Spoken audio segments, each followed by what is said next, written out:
रीढ़ की हड्डी दरअसल जिसको आम भाषा में हम बैकबोन भी बोल देते हैं, स्पाइनल कॉर्ड भी बोल देते हैं। ये हमारे शरीर का एक दिमाग ही है, एक ब्रेन का हिस्सा ही है। इसको सारा शरीर इसी से ही चलता है। सर्वाइकल की जो प्रॉब्लम है ये रीढ़ की हड्डी से रिलेटेड नहीं है, ठीक है नहीं। ये ज़्यादा हमारे खान पान और स्टोमक से है और ज़्यादा से ज़्यादा 15 से 20% सर्वाइकल की प्रॉब्लम ये सर्वाइकल जोन की अपनी है और 75 से 80% स्टोमक की है। ये रीढ़ की हड्डी जो है हमारी लाइफ लाइन है, हम कहते भी आम भाषा में। उसका हमने रीढ़ की हड्डी तोड़ दिया, उसको बर्बाद कर दिया, अब वो सर्वाइव नहीं करेगा। इसलिए रीढ़ की हड्डी जो है हमारी लाइफ की सर्वाइवल है, हमारी लाइफ लाइन है, आम चीज़ नहीं है। इसका बहुत ध्यान करना जरूरी है। वो आपका खान पान ही आपकी लाइफ है और आपकी तंदुरुस्ती है और आपका स्वास्थ्य है।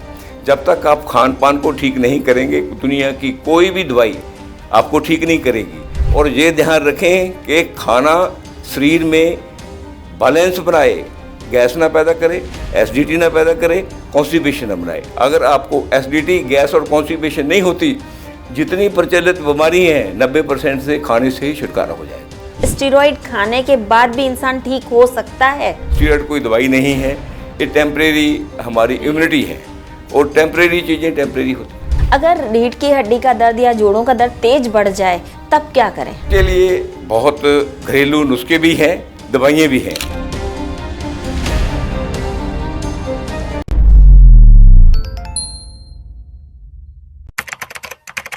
नमस्कार, D5 चैनल हिंदी देख रहे दर्शकों का मैं वंदना स्वागत करती हूँ। आज एक बार फिर हम आए हैं फन विले डॉक्टर जोगिंदर टाइगर जी के पास में। डॉक्टर साहब, आपका बहुत बहुत स्वागत है हमारे इस प्रोग्राम में। थैंक यू वेरी मच जी, आपने अपने प्रोग्राम में मेरे को शामिल किया, बहुत अच्छा लगा, थैंक्स अ लॉट। डॉक्टर साहब, आज हम बात करेंगे रीढ़ की हड्डी की। रीढ़ की हड्डी में दर्द होता है, उसके बारे में बात करेंगे। तो आप हमें सबसे पहले ये बताइए कि रीढ़ की हड्डी क्यों होती है और इसका शरीर में क्या फंक्शन होता है? हाँ, ये बहुत अच्छी बात है, इसकी बहुत ज़रूरत है। रीढ़ की हड्डी दरअसल जिसको आम भाषा में हम बैकबोन भी बोल देते हैं, स्पाइनल कॉर्ड भी बोल देते हैं। ये हमारे शरीर का एक दिमाग ही है, एक ब्रेन का हिस्सा ही है। इसको सारा शरीर इसी से ही चलता है। रीढ़ की हड्डी को बेसिकली हम बैकबोन बोलते हैं, बैकबोन नहीं होती, बेसिकली ये हमारा फ्रंट साइड है। बैकबोन इसलिए बोलते हैं, ये खुदा ने जब हमारे शरीर की बनतर की और बनाया, इसको पीछे बना दिया। पीछे इसलिए बनाया कि ये बहुत सेंसिटिव पार्ट है। अगर हमारे आगे चोट लग जाए तो जहाँ चोट लगी उसकी रिपेयर हो जाएगी। रीढ़ की हड्डी में जिस पार्ट में चोट लग जाए वहाँ से ये टूट जाए या हो जाए, वो नीचे पैरालिसिस हो जाएगा और पार्ट नहीं चलेगा और बहुत सेंसिटिव होती है इसलिए। और दूसरा, दिमाग से जितनी सेंसेशन है शरीर में हमारे में, वो रीढ़ की हड्डी से ही आगे की तरफ आती है, आगे के पीछे नहीं जाती। इसलिए रीढ़ की हड्डी का मेन फंक्शन शरीर के लिए रीढ़ की हड्डी ही है। वो ये कह सकते हैं कि रीढ़ की हड्डी हमारा दिमाग भी है, हमारा ब्रेन भी है और इसी से सब कुछ चलता है। रीढ़ की हड्डी में हमारी मेजर 5 जो है बोन चलती है, नाड़ी चलती है, जिसको हम स्पाइनल कॉर्ड कहते हैं। उसमें एक होती है motor nerve, blood vessel, sensory, और दूसरा जिसको हम नाड़ी तो नहीं कह सकते मगर वाइट और ग्रे फ्लूइड, जिसे वो उनसे रीढ़ की हड्डी फंक्शन करती है। और जो रीढ़ की हड्डी को हम वैसे आम भाषा में इसको 24 मनके कहते हैं, वैसे रीढ़ की हड्डी के में 33 जो है मनके, जिनको हम वर्टिब्रा कहते हैं। एक वर्टिब्रा होता है, ज़्यादा को वर्टिब्रे बोलते हैं, मैं कंसीडर करता हूँ। आम लोग भी कई इसको ऐसे कंसीडर करते हैं। आयुर्वेद में इसको 33 मनके ही कहा गया है। और आपको पता होगा 33 मनकों में से ही हमारी जो हम भाषा बोलते हैं या लिपि बोलते हैं, उनसे ही एक एक शब्द बाहर आता है। जैसे हमारे भूद्वार का है, स्वादिष्टान का है, नाभि का है, दिल का है और बेशुद्ध का है, आज्ञा चक्र का है, और सभी जाकर वहाँ ब्रह्मरंध्र में मिलते हैं। जब एक वर्टिब्रे से एक आवाज़ आती है, उसको देव कहते हैं, ठीक है। जब सभी 33 वर्टिब्रे मिल जाते हैं ब्रह्मरंध्र को, वो देवनागरी बन जाती है। इसलिए इसका मेन फंक्शन हमारी आवाज़ में, हमारी प्रोनाउंसिएशन में इसका बहुत बड़ा रोल है। अकेला सिर के लिए नहीं, सारी बातों का बेस बेसिकली सिर से लेकर रीढ़ की हड्डी ही है। रीढ़ की हड्डी को आगे हमने 7 मनके होते हैं, ऊपर वो सर्वाइकल के होते हैं, उसके नीचे 12 मनके होते हैं जिनको 7 वर्टिब्रा भी बोलते हैं सर्वाइकल वाले को, और नीचे 12 मनके होते हैं वो थ्रासिस के होते हैं। वो सर्वाइकल के जो ऊपर ये हेड से लेकर शोल्डर तक होते हैं। जो थ्रासिस के होते हैं, जो हमारा जो पिंजर है जिसे ट्रंक भी बोलते हैं, ये उसके होते हैं। और उसके नीचे 5 मनके होते हैं लंबर के। लंबर के नीचे एक सैक्रम का होता है, सैक्रम के पास 5 जुड़मे मनके होते हैं। उसके पास सैक्रम को आम भाषा में या आयुर्वेद में मेरुदंड बोलते हैं। मेरु हमारे पहाड़ भी हैं। मेरुदंड का मीनिंग यही होता है कि सारे भार को उठाने वाली चीज़, वो मेरु है। उसके नीचे फिर आगे सैक्रल है। सैक्रल एक फ्यूज्ड है, वो फ्यूज्ड के पास 4 मनके होते हैं। ये टोटल 33 बन जाते हैं। बेसिकली आम भाषा में जो सैक्रल है उसको आम लोग पूछल की हड्डी और उसको वैसे ही समझते हैं, मगर सैक्रल जो है वो हमारे शरीर का एक मेजर पार्ट माना जाता है। उससे ही सेंसेशन का एडवर्स इफेक्ट ब्रेन में जाता है।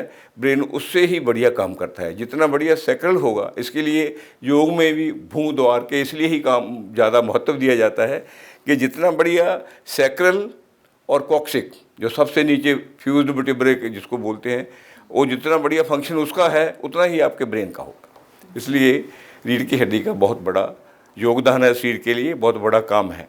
अच्छा, उस शरीर में जो सेंसरी है वो रीढ़ की हड्डी में चलती है।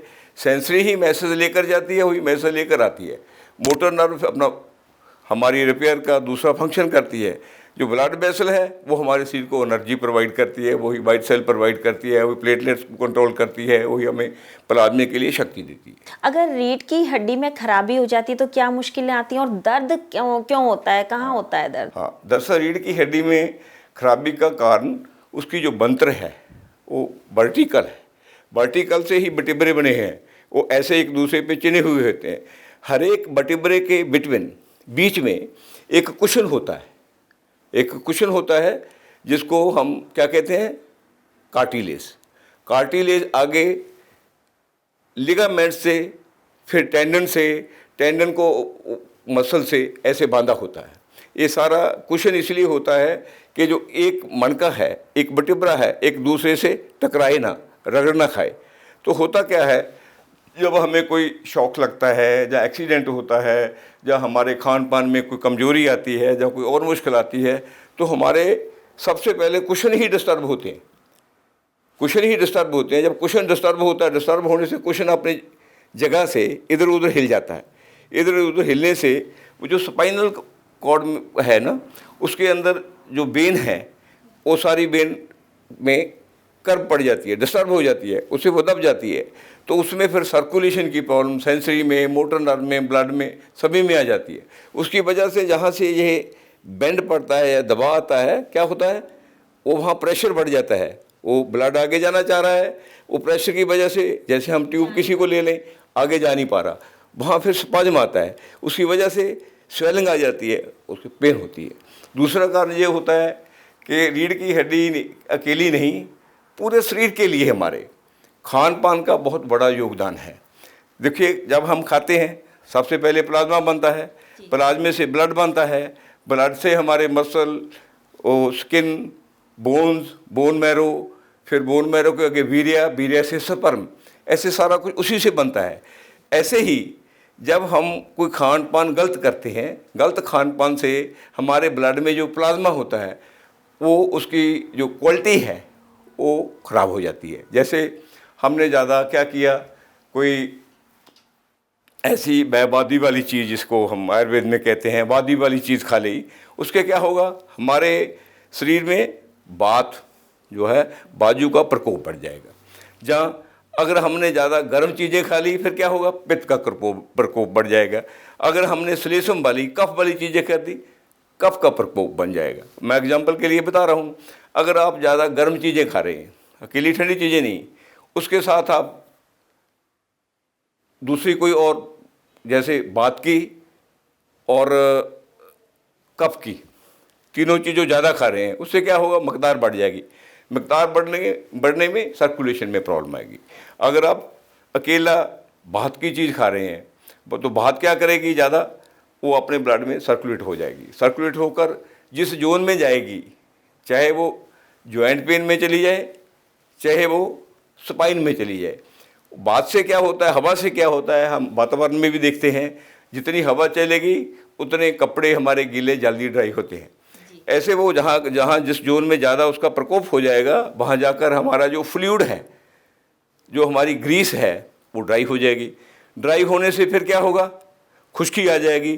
खुश्की से जो हड्डियाँ आपस में रगड़ी जाएगी, और जो हमारा कार्टिलेज है, जिसको कुशन कहते हैं, उसमें वो फ्लेक्सिबिलिटी जो है उसकी, वो कम हो जाएगी। कम होने से वो नज़दीक, मन के नज़दीक आ जाएंगे। जब नज़दीक आएंगे तो बैंड पर। ऐसे कई रीज़न हैं, खान पान से है, किसी चोट लगने से भी वो कुशन डिस्टर्ब हो सकते हैं, किसी अपने पोस्चर से भी डिस्टर्ब हो सकते हैं। मगर पोस्चर से रीढ़ की हड्डी बहुत कम डिस्टर्ब होती है। ज़्यादा डॉक्टर्स को पोस्चर मानते हैं, पोस्चर से रीढ़ की हड्डी डिस्टर्ब बहुत ही कम होती है। और जैसे हम सर्वाइकल की बात पहले करेंगे, जैसे सर्वाइकल है, आजकल लोगों को ज़्यादा सर्वाइकल की प्रॉब्लम है। सर्वाइकल की जो प्रॉब्लम है, ये रीढ़ की हड्डी से रिलेटेड नहीं है, ठीक है नहीं।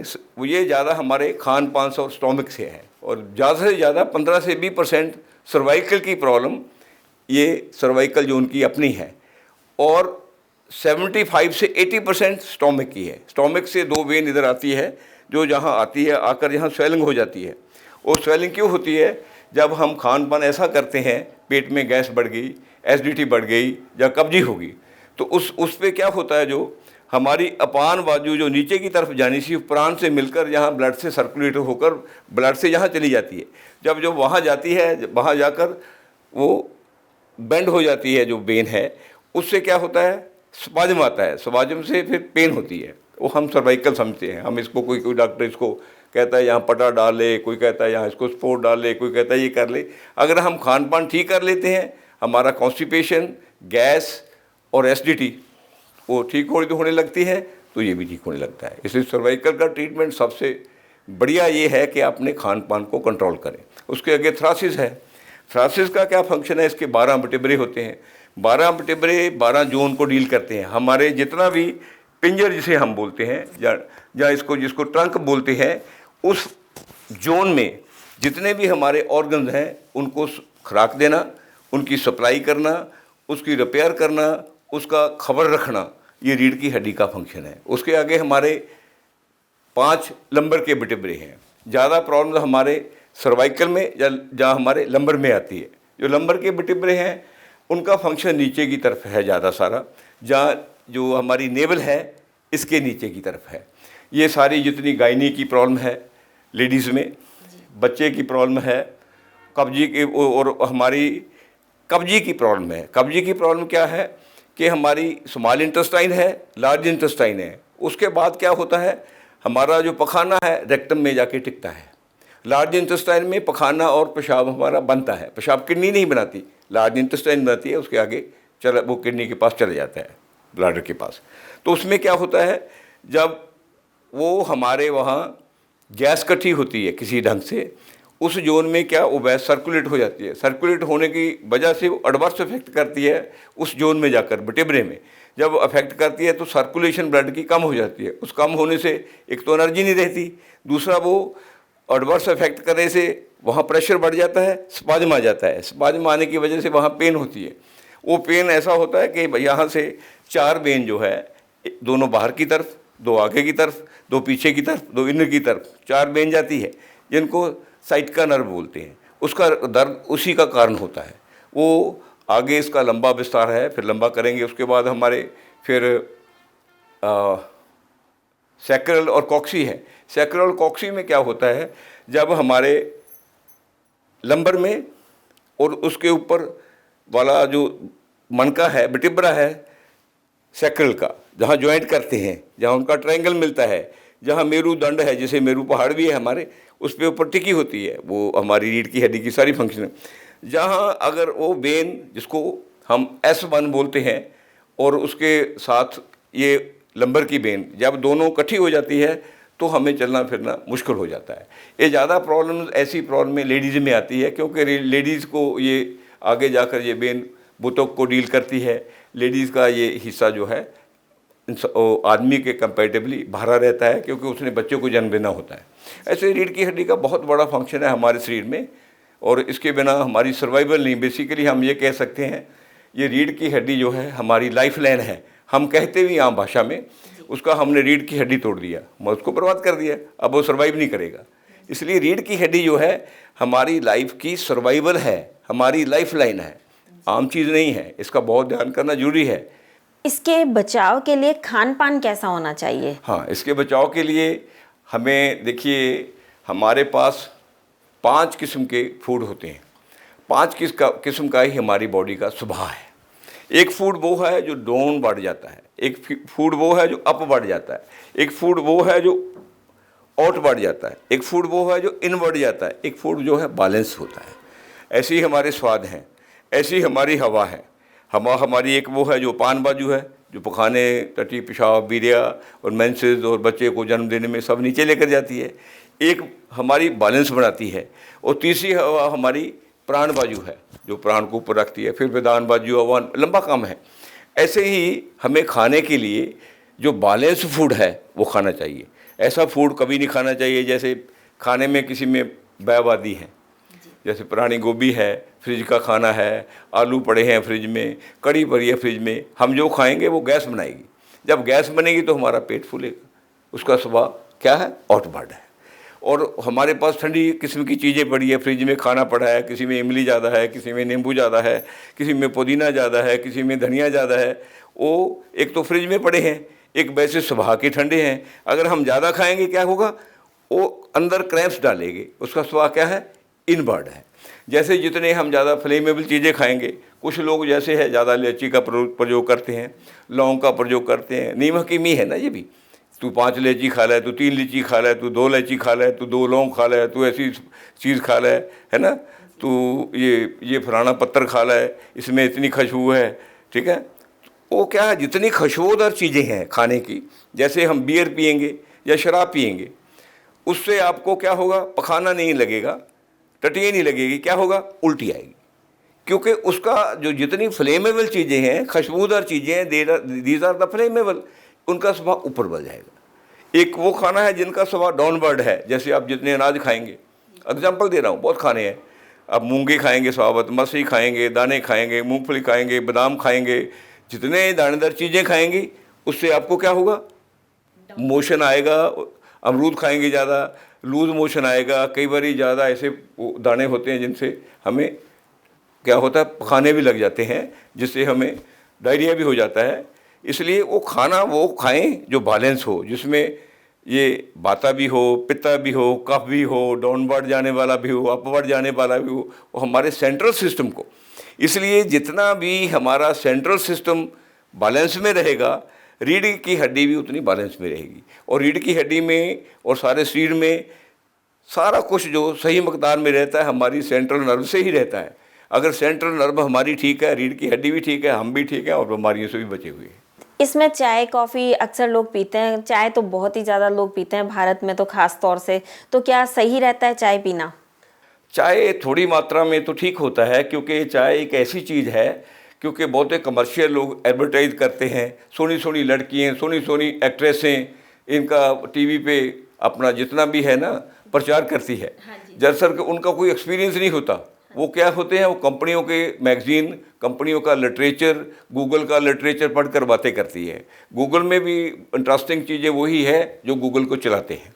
गूगल में लगभग प्रैक्टिकल हम देखेंगे 70% चीज़ें वो है जो लाइफ में काम नहीं आती, 70 से भी ज़्यादा। मगर लोग आजकल क्या है, टीवी यूनिवर्स या टीवी यूनिवर्सिटी बन चुकी है, जहाँ फ़ोन यूनिवर्सिटी बन चुकी है, जहाँ गूगल यूनिवर्सिटी बन चुकी है, जहाँ व्हाट्सएप यूनिवर्सिटी बन चुकी है। उस पर उनका विजडम का जो है आधारित हैं, वो उसको अपनी को नॉलेज मानते हैं, वो इन्फॉर्मेशन को। इसलिए जो विजडम के बिना इन्फॉर्मेशन को समाज में वो पास कर रहे हैं, लोग उसमें उलझ रहे हैं। उस उलझन की वजह से हम बीमार हैं। हम प्रैक्टिकल हम देखेंगे, जब हम खुद देख सकते हैं, हमें कौन सा खाना ठीक है, कौन से खाने से गैस नहीं बनती, कौन सा खाना कब्जी बना रहा है, कौन सा खाना एसिडिटी कर रहा है, कौन से खाने से सिर दर्द होता है, कौन से खाने से हमें चक्कर आते हैं, कौन सा खाना हमें थकावट को कम करता है, वो खाने हम खुद चुन सकते हैं, किसी के पास जाने की ज़रूरत नहीं, क्योंकि ये कॉमन सेंस की बात है। Common sense is never common. हम कॉमन सेंस को यूज़ नहीं कर रहे, हम क्या कर रहे हैं, इन्फॉर्मेशन को यूज़ कर रहे हैं, उसको हम पढ़ाई कह रहे हैं। और आज के युग में जितनी खतरनाक पढ़ाई है उतनी कोई चीज़ खतरनाक नहीं है। जैसे चाय कॉफ़ी की हमने बात करी, तो कितनी मात्रा में पीना ठीक होता है और क्या उसमें दूध डालना चाहिए? ज़्यादा से ज़्यादा 2 कप पी सकते हैं। देखिए, चाय कॉफ़ी के कंपैरेटिवली अच्छी होती है। चाय में विटामिन के और ई होता है जो बहुत कम चीज़ों में है। विटामिन जो के है वो हमारे खून की जो टाइमिंग का बैलेंस बनाता है कि खून की जब हमारे को कट लग जाता है वो कब उसको जमना है, कब नहीं जमना, ये इसका मिकदार जो है सबसे बढ़िया चाय के पास है, किसी दवाई के पास भी नहीं है। इसलिए हम चाय को वैसे कंडेम करते रहते हैं, पता नहीं होता। चाय बनाने की विधि हमारी गलत है। उसमें मीठा उबालते रहते हैं, चाय को 2-2 घंटे उबालते रहते हैं, उसमें दूध उबालते रहते हैं। दूध आजकल सारी मार्केट में 80% डुप्लीकेट है, कोई उसको कोई पकड़ने वाला नहीं है। पकड़ेगा भी कैसे? बेरका का दूध भी 80% डुप्लीकेट है और यहाँ के अफसरों को भी पता है कि दूध डुप्लीकेट है, वो भर रहा है। और दूध किसका पकड़ते हैं? जो गरीब आदमी जो 10 किलो दूध लेकर अपना काम चला रहा है उसका दूध पकड़ेंगे, जो ट्रकों को ट्रक जा रहे हैं उसको 100 लूट मारेंगे। ये काम है। इसलिए सारा सिस्टम ही ऐसा बन गया है, बीमार होने के लिए ही है सिस्टम, और किसी काम के लिए नहीं है। अगर आप अच्छी बात करेंगे तो आपको मुकदमा दर्ज करेंगे, जेल में फेंक देंगे।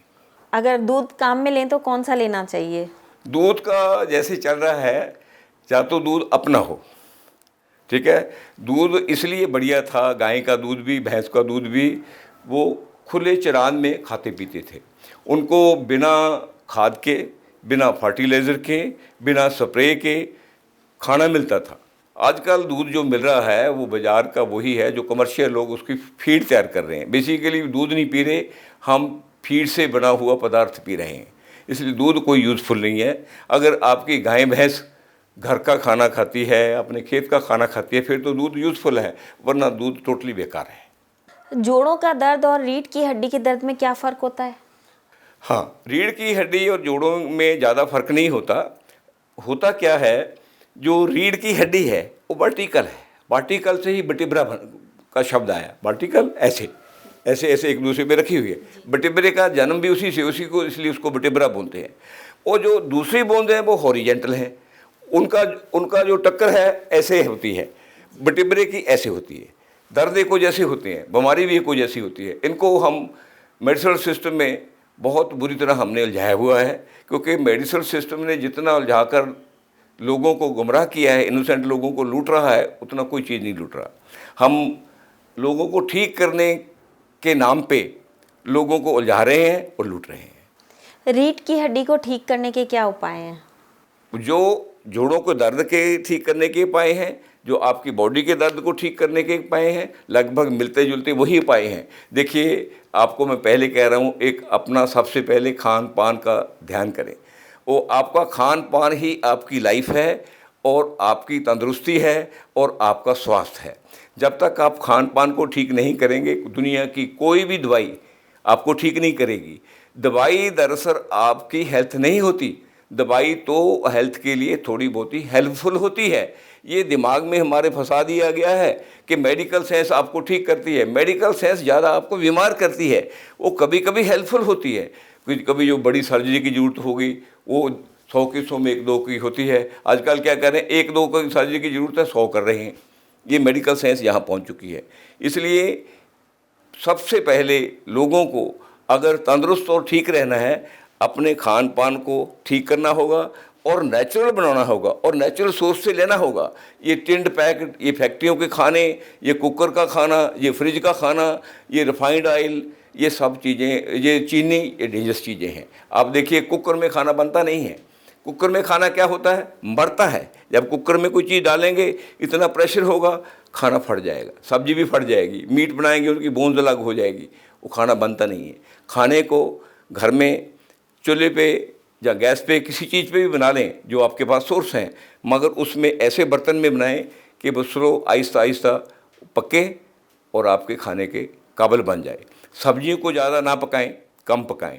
ऐसे ही दूसरे जितनी भी चीज़ें हम बनाते हैं उनको बेवजह उबाले ना, जैसे चाय पीनी है या और चीज़ बनानी है उनको कम, उनको भी ज़्यादा बड़े टेम्परेचर पे आप उबालेंगे तो दूध पीने के काबिल नहीं रहता।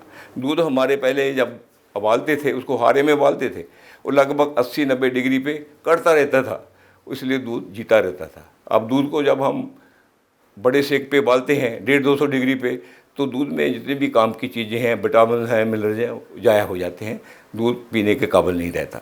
इसलिए कुकिंग का भी ध्यान रखें और नेचुरल खाने का भी ध्यान रखें और उसकी मकदार का भी ध्यान रखें, और ये ध्यान रखें कि खाना शरीर में बैलेंस बनाए, गैस ना पैदा करे, एसिडिटी ना पैदा करे, कॉन्स्टिपेशन ना बनाए। अगर आपको एसिडिटी, गैस और कॉन्स्टिपेशन नहीं होती, जितनी प्रचलित बीमारी हैं 90% से खाने से ही छुटकारा हो जाएगा। 10% बीमारियाँ रह जाती है, वो डॉक्टर के बैठे हैं उनके पास चले जाओ, अच्छे डॉक्टर भी हैं। वो जो जोड़ों का दर्द है वो हमारे खान पान की वजह से ज़्यादा है, हमारे ना लेटने की वजह से है, ना पोस्चर की वजह से है, ना और किसी डिप्रेशन सप्रेशन की वजह से है, खान पान की वजह से ज़्यादा है।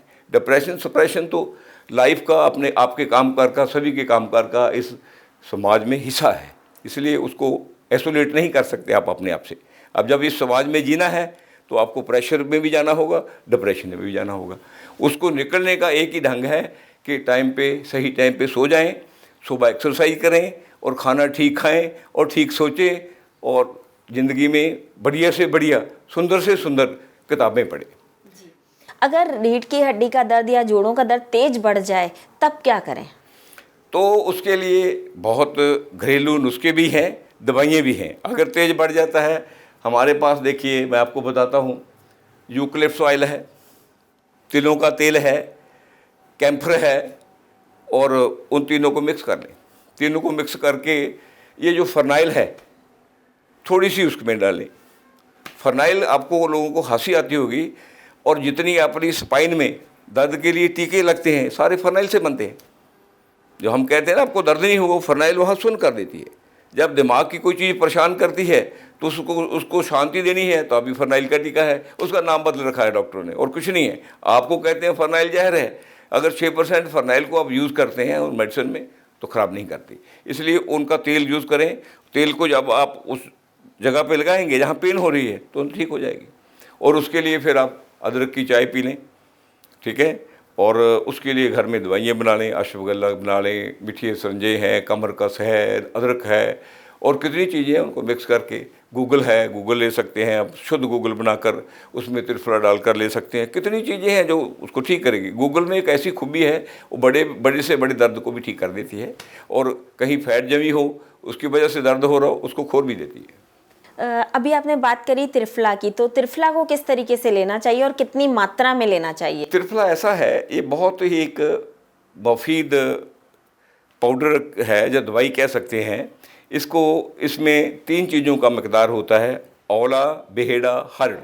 जो जिनको समझ नहीं वो गड़बड़ कर देते हैं कि इसमें एक औला डालो, 2 हार्डे डालो, एक बेहेड़ा डालो। बात ये नहीं है, ऐसे है कि एक औले का वजन 2 बेहेड़े जितना, 2 हार्ड जैसा है, और 3 औले का वजन 2 हार्ड जितना है, 2 हार्ड का एक बेहेड़े जैसा है, इसलिए बराबर हैं सारे। ये इनका गिड़क निकाल कर बराबर मात्रा में औला लें, बराबर मात्रा में हार्ड लें, बराबर मात्रा में बेहड़ा लें।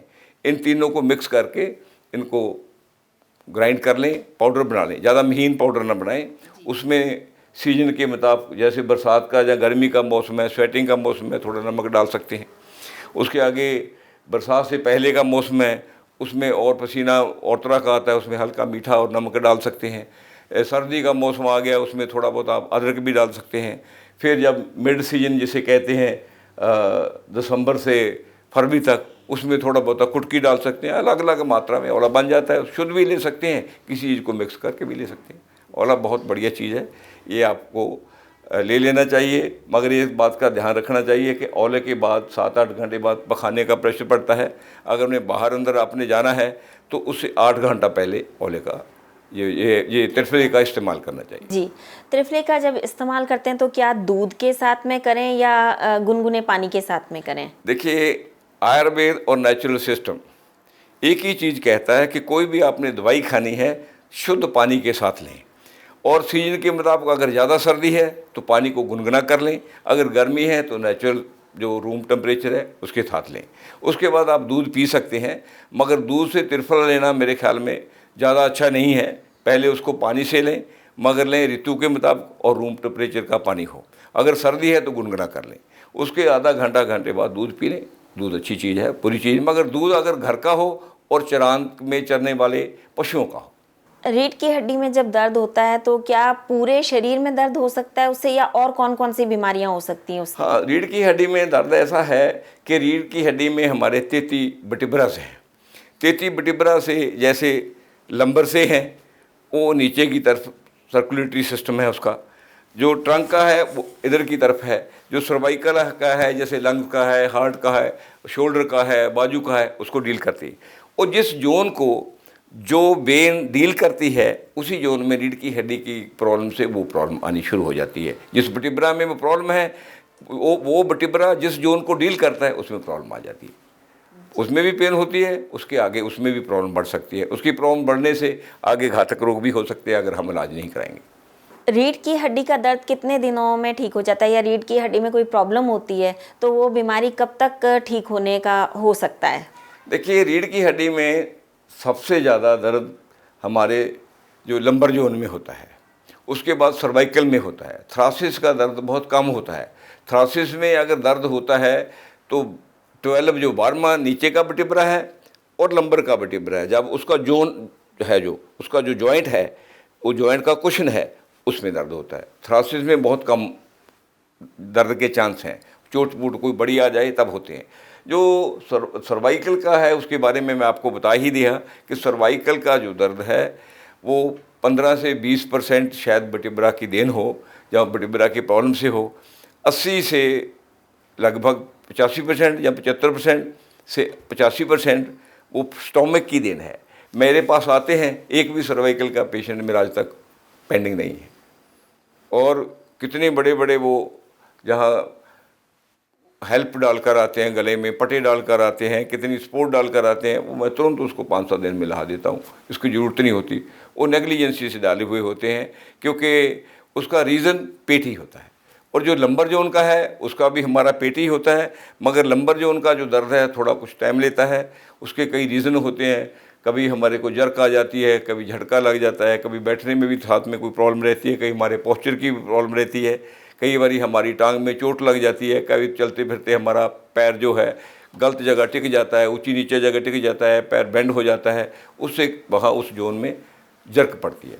वो उससे जो प्रॉब्लम आती है, अगर तो साइटिका की प्रॉब्लम है, साइटिका की प्रॉब्लम के लिए डॉक्टर बहुत एफर्ट्स करते हैं हमारे, मगर मैं साइटिका की प्रॉब्लम उसी दिन ठीक कर देता हूँ। आपने देखा भी होगा कि 3-3 साल 4-4 साल के मेरे पास बहुत बहुत बड़े हॉस्पिटलों से साइटिका के केस आते हैं। मैं गारंटी तो देना अच्छी बात नहीं होती, मगर केस कभी पेंडिंग नहीं रहा, बेशर्त कि वो कुशन आस में जुड़ ही ना गए हों।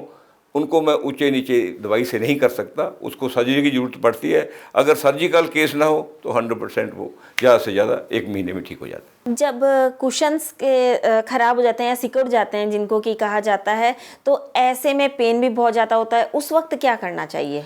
उस वक्त थोड़ा कई एक्सरसाइज हैं हमारे, वो एक्सरसाइज में एक अलग इंटरव्यू करा देंगे आपको, उससे क्वेश्चन काफ़ी ज़्यादा अपनी अवस्था में आ जाते हैं।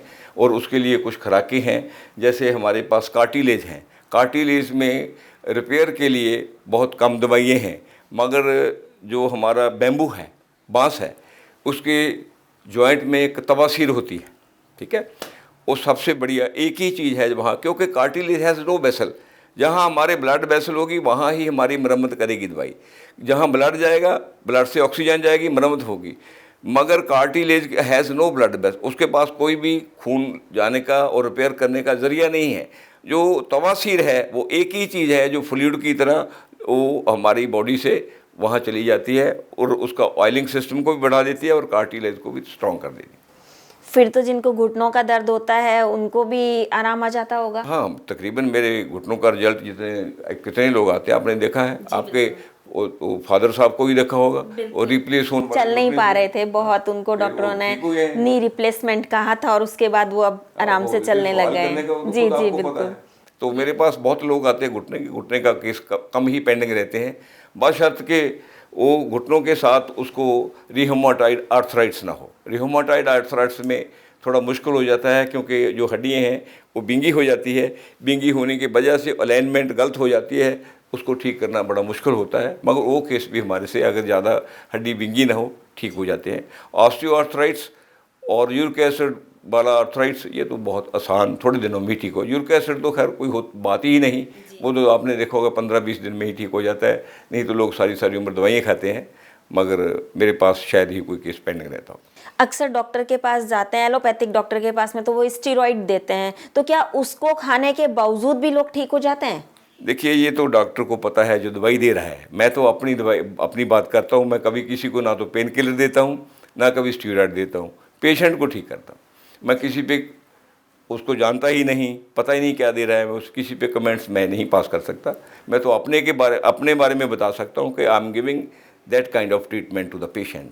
मेरे पूछने का मतलब सिर्फ ये है कि स्टेरॉइड खाने के बाद भी इंसान ठीक हो सकता है? स्टेरॉइड दरअसल कोई दवाई नहीं है, बस सिंपल मैं इतना ही कहूँगा। स्टेरॉइड कोई दवाई नहीं है, ये टेम्परेरी हमारी इम्यूनिटी है, और टेम्परेरी चीज़ें टेम्परेरी होती। डॉक्टर साहब, आज आपने हमको बहुत ही अच्छी बातें बताई, बहुत ही महत्वपूर्ण बातें बताई, हमारे सभी दर्शकों को ये बहुत पसंद आएंगी। अक्सर दर्शक हमसे आपका पता और फ़ोन नंबर पूछते हैं, तो आप हमें यहाँ का फ़ोन नंबर और पता ज़रूर बताएं। हाँ, यहाँ का टेलीफोन नंबर जो है 9592610678, 95-926-10-676 है। इसको हमारी रिसेप्शनिस्ट कुड़ी लड़की जो है डील करती है। और इसकी जो लोकेशन है फॉर्नबिल की, ये चंडीगढ़ से जो डकाला को नया बाईपास बना है पटियाला में, ये पटियाला में नए बाईपास के ऊपर जहाँ डकाला रोड क्रॉस करती है उसको, वहाँ है। ये बाईपास की स्लिप रोड के ऊपर ही है, इधर उधर नहीं। जब आप डकाला रोड से चंडीगढ़ को ऊपर जाएंगे, बड़ी रोड को चंडीगढ़ की तरफ फॉलो करेंगे, तो ये हमारा फॉर्नबिल उसके ऊपर है। ये एक ही बिल्डिंग है और बड़ी सारी बिल्डिंग है, सबको नज़र आती है। हम बुधवार और इतवार को पेशेंट को देखते हैं, वो कभी भी आ सकते हैं, बुधवार वीरवार को, जहाँ इस नंबर से अपॉइंटमेंट ले सकते हैं। जी डॉक्टर साहब, आज आपने हमें बहुत ही महत्वपूर्ण बातें बताई। हम यहाँ आए, आपने बहुत ही अच्छा हमको समझाया, बहुत अच्छे तरीके से हमें समझाया। उम्मीद है हमारे दर्शकों को भी बहुत अच्छे से समझ आया होगा। हम आपके यहाँ आए हैं सिर्फ आपसे वापस लेना ये सारा। डॉक्टर साहब, आपने हमें आज बहुत ही महत्वपूर्ण बातें बताई, आपका बहुत बहुत धन्यवाद। डॉक्टर साहब, आपने हमें बहुत ही महत्वपूर्ण बातें बताई, आपका बहुत बहुत धन्यवाद। थैंक यू जी, आपका भी बहुत बहुत शुक्रिया। आप यहाँ आए और मेरे को अपने प्रोग्राम में आपने शामिल किया। Thank you very much. अगले एपिसोड में आपसे फिर मुलाकात होगी, तब तक के लिए नमस्कार।